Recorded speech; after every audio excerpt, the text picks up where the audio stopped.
세상의 리더는 사람들을 이끌며 일련의 과업이나 목표를 이루게 하는 사람입니다. 사람들을 능률로, 성취로 이끄는 사람입니다. 그러므로 그의 리더십은 그 능력을 의존하는 경우가 대부분입니다. 하지만 신앙적 리더는 이와 다릅니다. 신앙적 리더는 사람들을 주님께로 이끄는 사람입니다. 그래서 그의 리더십은 그 사람이 가진 능력보다 주님을 향한 신앙적 태도에서 발휘됩니다. 예를 들어 믿음이나 사랑과 같은 신앙적인 태도나 자질이 크리스천 리더십에서 매우 중요합니다. 그 중에서도 가장 으뜸이라 할 수 있는 크리스천 리더십은 바로 겸손입니다. 세상의 리더들은 겸손을 갖추지 않아도 됩니다.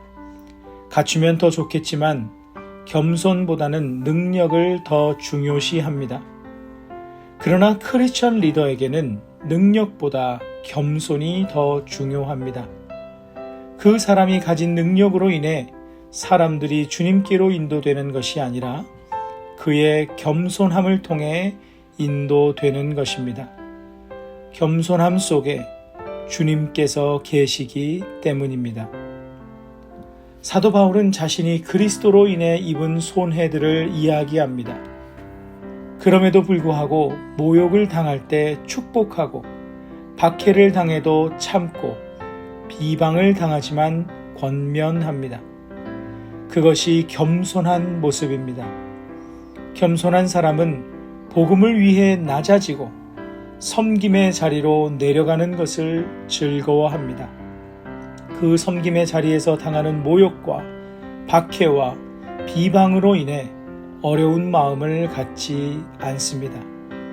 그것이 그리스도께서 자신을 섬기신 방식이었고 그 겸손을 통해 그리스도가 보여지고 전해지기 때문입니다. 결국 그 겸손의 모습을 통해 사람들을 주님께로 인도하게 됩니다. 그래서 바울은 고린도 교인들을 향해 자신의 모습을 본받는 자가 되라고 말합니다. 왜냐하면 그 겸손을 통해 하나님의 나라가 경험될 것이기 때문입니다. 겸손은 자신을 낮추는 것입니다.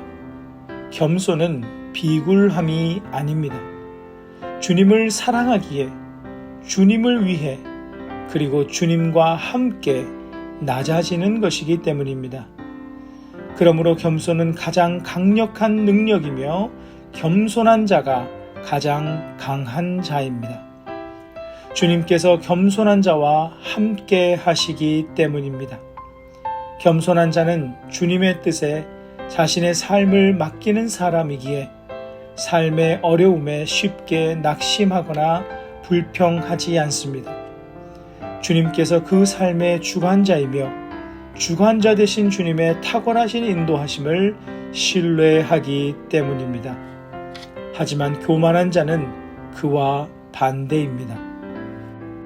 그러므로 하나님의 나라는 말에 있지 아니하고 오직 능력에 있음이라는 말씀은 교만한 자는 말로써 주로 불평하고 자신을 내세우며 자랑을 일삼기에 그를 통해 하나님의 나라가 임하지 않지만 잠잠하여 삶으로 그리스도를 나타내는 겸손한 자는 그를 통해 하나님 나라가 임하고 경험될 것이라는 의미입니다.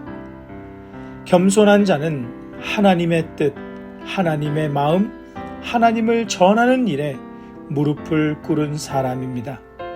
그래서 그에게는 감사의 찬송이 있고 순종이 있고 섬김이 있습니다. 불평하기를 더디하고 불순종을 경계하며 다른 사람들 위해 군림하고 자신을 내세우는 일을 멀리합니다. 오직 주님을 나타내고 주님께로 사람들을 이끌기 위해서입니다. 결국 겸손한 자가 진정한 리더, 즉 사람들을 하나님께로 이끄는 자가 될 수 있는 것입니다. 우리 모두 겸손한 리더가 되어 뭇 영혼들에게 주님을 나타내고 그들을 주님께로 인도하는 은혜의 통로가 되십시다. 말씀을 기억하며 기도하는 시간을 가지십니다.